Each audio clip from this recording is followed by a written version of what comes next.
Hello everybody. Okay, here it is. Saturday's hectic for me. Always have been, always will be. It's when I've got all three of my kids at home and my husband, and it's usually just a family day. So the fact that I am even doing a video is going against my norm here. But I figured I'd continue on with my 7 days of top 7 and do the top 7 books that exceeded my expectations.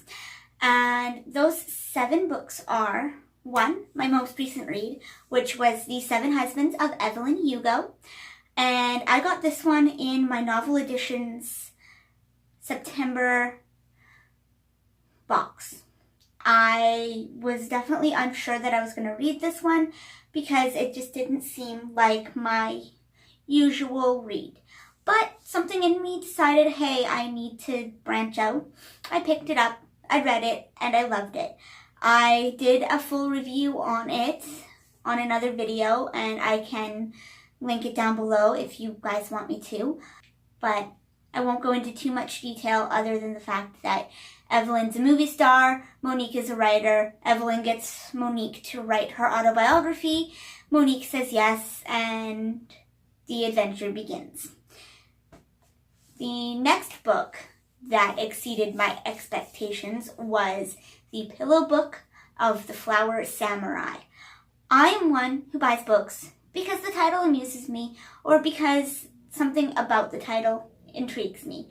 I am definitely a title buyer and a cover buyer more than I am a synopsis buyer, as I've mentioned before in previous videos. This book is about a girl who grows up in a small village, or just outside of a small village, and gets sold to the village of misfits because it gave her family land. And so it follows her journey from being this rich guy's dancer to being part of the village of misfits to becoming a samurai, and all of her travels all the way up until. And I was not expecting the book to turn out the way it did, although the very first chapter, basically as, a precept to everything, you see that she, as the main character, actually does die. The next book is called The Rice Mother by Rani Manaka, and this one was a bargain bin find. It was $4 and something compelled me to pick it up because it was only $4, and at the time my husband and I, we didn't have a lot of money, but I still wanted my books. So I picked this one up, I read it, and I fell instantly in love with it. I still reference Lakshmi every now and then and her perseverance and how she took the life that she was given and completely turned it around and made it something worth living, because she wasn't expecting the life to turn out the way it was. And then it follows on to her granddaughter and eventually to her great-granddaughter, who writes the whole story down. And I like that it followed the 3 different generations, or I guess by the end of it, it's technically 4 generations of family, and going from the early 1900s all the way up until present day. Every Anxious Wave was another one that exceeded my expectations, and again, I really didn't know what to expect. This is one that I had read the synopsis, and I was like, okay, I don't know how this is all going to play together, but I really liked how it started off as these 2 guys making a little extra money because their wormhole could take people back into whatever concert they wanted to go to in the past. It got me thinking about what concert I would go to if I had a chance. By the way, the answer is Janis Joplin. 100%. I would totally go to a Janis Joplin concert if I could go back in time and watch any concert that ever existed. So this follows a guy who accidentally types in the wrong date. So instead of 1980 Manhattan, he accidentally types in 980 Manhattan, which, as we all know, was an unpopulated place at the time. Well, not, as populous as it is today. There's a small tribe living on the island who the other guy ends up living with and finding that he rather much enjoys the simpler way of life than he does the way that life is today. So there's that. But in making this mistake, the main guy has to call upon another astrophysicist to come and help him figure out how to get his friend back. And so in this, he finds a friendship, an unlikely friendship. He helps this girl along, and I don't know really what I expected of this book, but it definitely exceeded what I thought it was going to be. The next book is A Reliable Wife.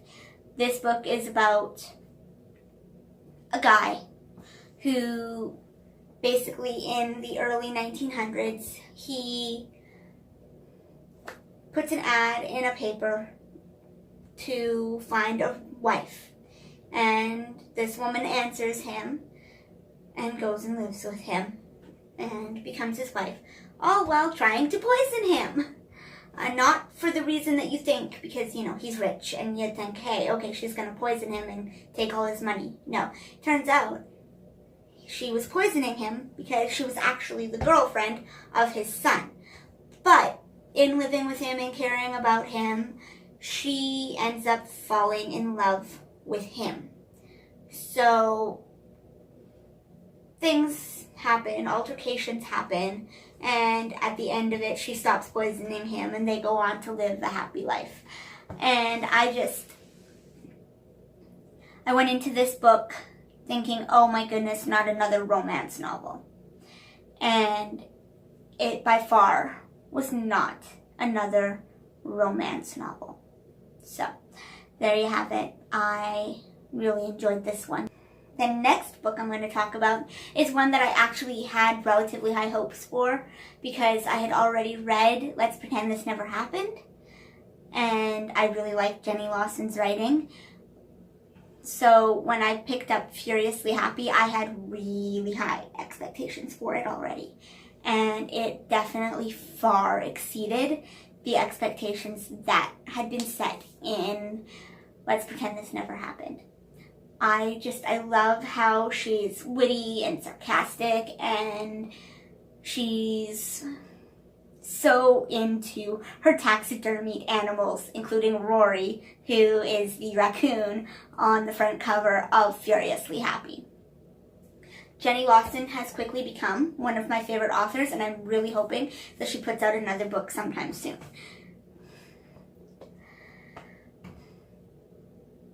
And then, of course, last but not least, is Sarah's Key. I am a huge fan of reading about the Holocaust. I don't know why. You guys can go ahead and criticize me all you want, because trust me, I know it's a terrible topic to be into. But I love reading about the Holocaust. I believe that we need to keep reading about the Holocaust, and we need to keep knowing about mistakes that society has made in the past so that we don't move forward and make those same mistakes again. And so when I picked up Sarah's Key, I had already read another book by Tatiana de Rosnay, and I hadn't liked it as much. And because I'm one of those people that does not buy for author, I don't generally look at the author when I pick up a book. I know people are like, oh my god, how can you not? I love so-and-so, and I love so-and-so, and I have to have all their books. And I'm like, okay, that's all fine and dandy. But I just don't. I pick up solely for title and cover. And sometimes I'll read the synopsis and, figure, hey, maybe I'll like this book. And then I find out that the synopsis lied to me and I'm angry. But this one is about a girl named Sarah whose family gets rounded up in the Vilda Hive Roundup in World War II. And she, to save her brother from whatever's going to happen to them, locks him in a secret cabinet in their house with plans to go back for him. Turns out she's not able to go back for him. So she spends time trying to get out of Dancy to go back to find him and save him. And so it takes her a long time to save him. By the end of it, or by the middle of it, you find out she didn't get to save him. I know that's a big spoiler, and I should have put spoiler alert, but I didn't. She didn't get to save him, and this shaped the whole rest of her life. And this book broke me in ways that Holocaust books have never broken me before. Because when it comes to Holocaust books, you kind of know what to expect, so you kind of brace yourself for the heartache that's going to ensue. I just never thought that the heartache would come the way it did. So, those are my top 7 books to exceed your expectations. I hope you give them a shot, and hey, give me a shout out down below. Let me know what you think of these books, if you've read them, if you haven't read them, and if you've done this particular 7 days of 7, give me a link down below so that I can visit your video. Thank you, and have a lovely afternoon.